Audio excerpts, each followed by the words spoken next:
I want to get now to Mark Regev. He is an ambassador for Israel. He's also been a longtime spokesperson over the years in the past for the Prime Minister's office. Mr. Regev, thank you for joining us. Can you hear me?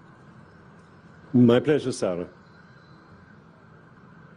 All right. So here is one of the things that everyone is talking about, because the world's attention has turned to Gaza. They are also, of course, thinking about how this all began with Hamas and its terror attack, where it took out and killed 1,000+ people here in Israel, men, women, and children. But by all accounts, the World Health Organization, UNICEF, UNRWA, Doctors Without Borders, they're saying there's a humanitarian catastrophe that is already occurring and has been for the past 2 weeks, especially in Gaza, because of the Israeli blockade and the constant airstrikes there. 20 trucks of humanitarian aid have made it into the country, but Israel continued its airstrikes after that. Can Israel commit to creating a humanitarian corridor, for example, as this war goes on in Gaza?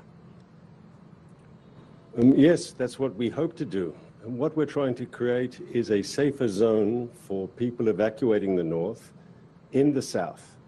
Now, I can't guarantee that no one's going to get hurt. There hasn't been a war in recent history, Sarah, where there haven't been innocent people caught up in the crossfire. But we are trying to do what we can to safeguard the civilian population of Gaza. Then we're not targeting them. We're targeting the Hamas terror machine. And so we've suggested people move to the south, out of areas where we expect to see heavy fighting, precisely because we don't want to see them caught up in the crossfire. In the south, that's where the focus of the humanitarian effort will be. We want to see that humanitarian effort expanded. We don't see the civilian population of Gaza as the targets of our attacks. And we're working with international partners to see if we can create there in the south a zone that will be safer than other parts of the Gaza Strip. But, Mark, indeed, there have been thousands of civilians, Palestinians, killed in Gaza. The Ministry of Health there saying that there are now upwards of 4,000+ people who have died, many of them civilians. I want to ask you about the north, because Israel has told people they need to evacuate from the north for their own safety. But Doctors Without Borders, their doctors are saying they're not going to leave the hospitals there because they can't get their patients out with them. What do you say to those doctors and patients that are in hospitals in northern Gaza? So obviously we will do our best to those people who can't evacuate. Of course, especially a humanitarian side like a Holocaust, like a hospital, we don't target hospitals. But please, everyone who can leave should leave. Get out of a combat zone. There will be heavy fighting between Israeli forces and the Hamas terrorists, and we don't want to see, I repeat again, we don't want to see innocent people caught up in the crossfire. That's not our goal. Our enemy is Hamas, that brutally killed our people. But the truth is, in many ways, Sarah, Hamas is also the enemy of the people of Gaza, because after 16 years of ruling the Gaza Strip, they've only brought suffering and pain and impoverishment to the people of Gaza. The people of Gaza themselves deserve better than this terrible terror regime. And when this is over, and we will have successfully dismantled Hamas's military machine and its political control of Gaza, I think there will be room for something better, which will obviously be better for the people of Israel that won't have to live next to a hostile, extreme terrorist enclave. But it'll also be better for the people of Gaza, who will get a government that maybe will be interested in their interests instead of this crazy extremist Hamas ideology, this sort of ISIS-type approach, which just wants more violence and terror. That doesn't help anyone, least of all the people of Gaza. You talked about, trying to get civilians out of the way. I do want to tell you, I know you've heard what some Arab leaders have said around this region, and what Palestinians are certainly saying is that it appears that airstrikes that Israel is using are hitting so many civilians that the war is against Palestinians, not just Hamas. How do you respond to that criticism? It's not true. In fact, Israel is trying to make maximum efforts, as I just said, to keep civilians out of the crossfire, while Hamas is doing exactly the opposite. And here is, I think, an irony that's worth pointing to. Many perceive in the Arab world Israel as the enemy of the Palestinians. Yet Israel is taking many steps to try to safeguard Palestinian lives. And at the same time, Hamas, which proclaims that it is the defender of the Palestinians, so to speak, at least ostensibly that's what propaganda says, it actually is taking steps deliberately to endanger Palestinian civilians, to bring them into harm's way, using them as a human shield for its war machine. Why else are they telling Palestinians not to leave areas of future fighting? Why are they actually physically preventing them from leaving future combat areas by putting up roadblocks? It's almost as if they want to fight to the very last Palestinian civilian. You know, in normal countries like Israel, the United States, Britain, we use our militaries to defend our people, to protect our civilians. Hamas inverts that. They use their civilians to protect their terrorist machine. It's ridiculous. Let me ask you about the fighting, because you mentioned going into the north and that is going to be the scene, Gaza City, especially the scene of intense fighting. Is there still a ground offensive by Israel in the works?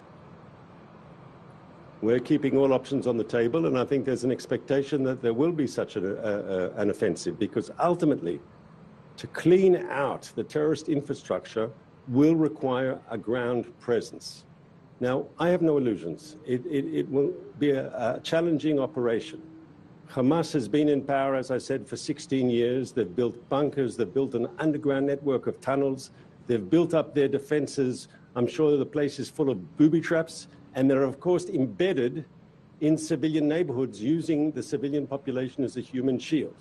So the fighting will be difficult. I have no doubt, unfortunately, that not all the young Israeli soldiers who go into battle will come back home. I mean, it'll be costly, unfortunately. But let me say the following. I've been speaking to the young people of Israel. I've been speaking to soldiers, and I can tell you for a fact that though they know the dangers involved in this mission, they know how important that mission is. We cannot continue to live next to this Hamas terror enclave. We saw what they're capable of when they attacked us 2 weeks ago on Saturday. We saw the sort of brutality that they can inflict upon our people, and we say no more. Hamas's rule in Gaza will end. Their military machine will be dismantled. Israelis deserve a better reality. We should not be prisoners to this neighbor who's committed to our destruction and who's willing to use the most brutal and horrific terrorism against innocent civilians. But as I said a moment ago, getting rid of Hamas is not just good for Israel. It's good for the Gazan people too. It is true that Hamas does not recognize nor want to see the state of Israel exist. But I do wonder, when you talk about the next government, does Israel plan to stay in Gaza? They have done this once before, and it did not work out so well. What is the end game of this war? We are looking at end games. We're trying to think 1 or 2 steps ahead, Sarah. The most important thing is to get rid of Hamas.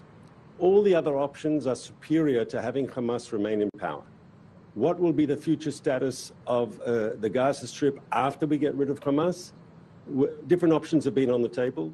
We're looking at different things. We're actually talking to there have been preliminary discussions with different international interlocutors. But the most important thing is we get rid of Hamas. Just as the Americans led an international coalition to get rid of the territorial control that ISIS had in parts of Iraq and Syria, we will get rid of Hamas's territorial control in Gaza. And just as what came after ISIS might not have been perfect, but it was superior to ISIS, what will come after Hamas will be far superior to Hamas. I just lastly want to ask you why Israel bombed a Greek Orthodox church in Gaza. That happened a couple of days ago, and Israel took responsibility for it. So I'm sorry, but I don't know the details of that operation, but I can say the following.